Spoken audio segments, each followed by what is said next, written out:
오늘 본문 3장의 내용을 보면요. 왕이 아각 사람 하만의 지위를 높여줍니다. 또 모든 신하가 왕의 명령대로 하만에게 절을 하는데 모르드게는 이를 거부하고 자신이 유다인임을 알리게 됩니다.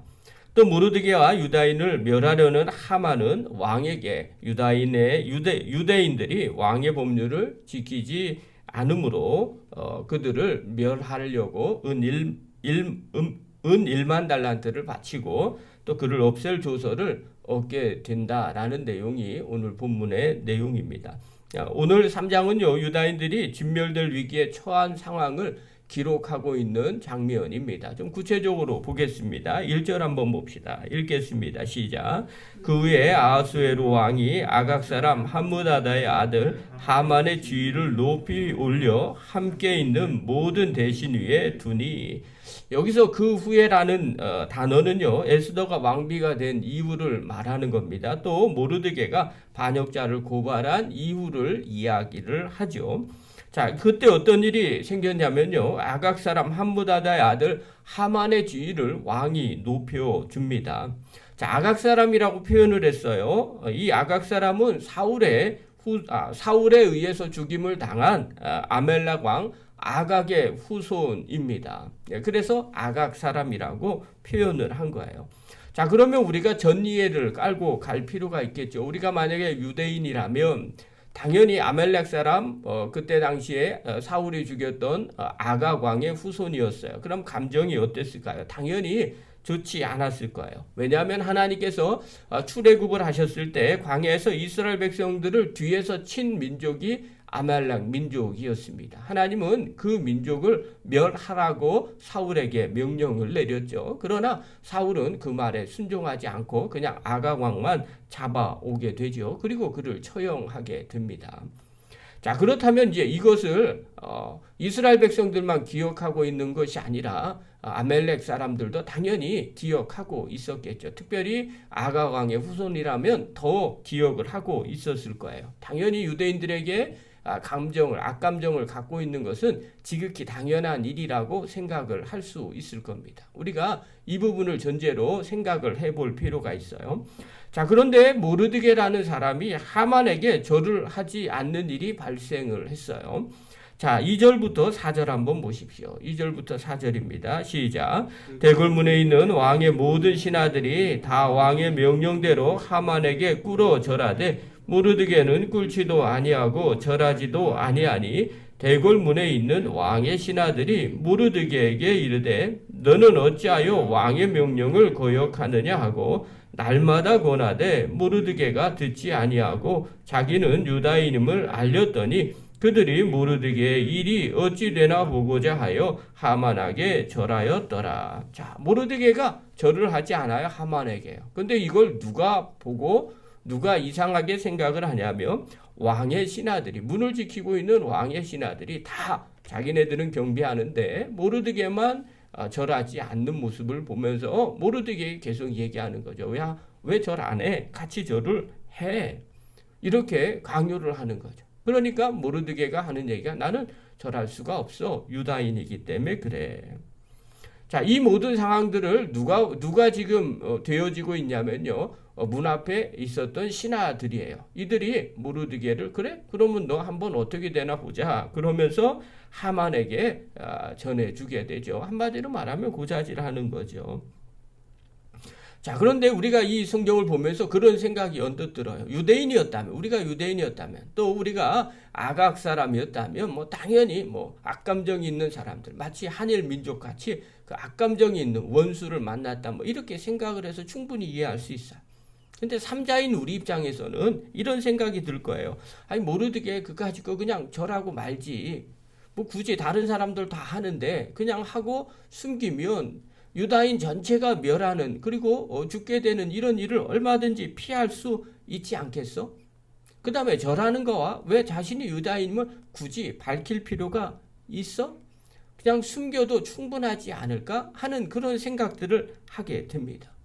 자, 그러면 왜 모르드게가 절을 거부했을까? 우리가 생각해 볼 필요가 있겠죠. 당연히 악감정이 그 안에 들어있을 수도 있습니다. 그러나 또 다른 의미가 그 안에 있어요. 고대의 왕들은요, 자신을 그냥 왕이다, 내가 백성들을 위해 산다, 이렇게 생각하지 않았어요. 왕들은요, 자신이 신이라고 생각을 했었어요. 그래서 이집트의 왕 파라오는 어떤 의미를 갖고 있냐면 태양신이라는 의미를 갖고 있어요. 그래서 태양신과 동격이에요. 그리고 어떤 사람은 태양의 아들, 뭐 이렇게 표현을 합니다. 그러니까 고대, 지금으로 얘기하는 게 아니라 고대로 얘기하면 왕에게 절하는 것은 곧 신에게 절하는 것과 같은 의미를 갖고 있습니다. 그러니 하만에게 절을 한다라는 내용들은요, 곧 하만이 신적인 위치에 있다고 생각을 하기 때문에 그에게 경배를 하는 겁니다. 그러니 유대인 입장에서는 당연히, 신앙을 갖고 있는 사람 입장에서는 당연히 이게 쉬운 일이 아니라는 거예요. 또 다른 의미로요, 모르드게가 누구예요? 아각 사람이었어요. 그리고 아각 사람이라면 곧 아멜렉 족속이었다는 겁니다. 그런데 그 아말렉 족속을 어떻게 경배를 할 수 있어요? 하나님의 명령을 받았더라면 그들을 진멸하는 것이 하나님의 뜻이었을 겁니다. 그러니 당연히 그 족속에게 절하지 않는 모르드게가 충분히 이해가 되는 거예요. 그래서 두 가지 의미로 아마 하지 않았을 거라고 생각을 합니다. 나는 하나님만 섬기는 백성이기 때문에 어떻게 사람을 신처럼 섬길 수 있겠느냐, 이런 신앙적인 문제 때문에 거절할 수 있었을 것이고요. 또 하나는 나는 어떻게 하나님이 멸하라고 하는 아말렉 사람에게 절할 수는 없다라고 하나님의 명령에 순종했을지도 모릅니다. 결국은요, 모르드게가 거절한 이유를 밝히는데 나는 유다인이라고 말합니다. 이 유다인의 함의는요, 나는 하나님만 섬기는 백성이라는 의미가 있고요, 나는 하나님의 명령에 순종하는 사람이라는 그 의미가 그 안에 담겨져 있어요. 그래서 모든 거절의 핵심은 내가 유다인이라는 것을 고백하고 그것 때문에 나는 절할 수가 없다는 겁니다. 자, 이것을 하만이 들어요. 5절부터 6절 한번 보십시오. 5절부터 6절 읽겠습니다. 시작. 하만이 모르드게가 무릎을 꿇지도 아니하고 절하지도 아니함을 보고 매우 노하더니 그들이 모르드게의 민족을 하만에게 알림으로 하만이 모르드게만 죽이는 것이 부족하다고 생각하고 아하수에루의 온 나라에 있는 유다인 곧 모르드게의 민족을 다 멸하고자 하더라. 자, 여기서도 마찬가지죠. 하만이 어떻게 생각을 했어요? 이 모르드게가 절하지 않는 것을 보고 노했어요. 당연히 절을 해야 되는데 절을 하지 않는 거죠. 그런데 또 하나를 보게 돼요. 그의 민족이 유다인임을 알게 됩니다. 그러자 모르드게 혼자만 죽이는 것보다 그 민족은 전체를 멸해야 되겠다라고 생각을 합니다. 여기서 매우 노하다라는 단어는 해마라는 단어를 사용했어요. 뜨거워지다라는 뜻입니다. 이 단어는요, 1장에 보면 아하술의 왕이 황후 와스디를 폐위할 때 가졌던 감정을 그대로 사용하는 단어입니다. 똑같은 단어가 여기에도 사용이 되어 있어요. 한마디로 말해서 이성적이지 않고 불같이 끌어올랐다는 표현입니다. 왜 하만이 이렇게 끌어올랐을까요? 아까 전제를 보았던 것처럼 하만의 입장에서도 보면 자신의 조상인 아각 왕이 아멜렉 족속이지만 아각 왕이 사울 왕에게 의해서 죽임을 당했기 때문에 그렇습니다. 그러니까 하만 아멜렉 사람들 입장에서도 유다인들은 전부 다 죽여야 되는 생각을 갖게 되는 거죠. 그래서 모르드게만 죽이지 아니하고 이왕이면 민족 전체를 죽이겠다고 작심을 하게 되는 겁니다. 결국 하만은요, 유다인을 죽이기로 결심하고 왕에게 허락을 맡아내게 되는 거죠. 그리고 이스라엘의 위기가 처해지게 됩니다.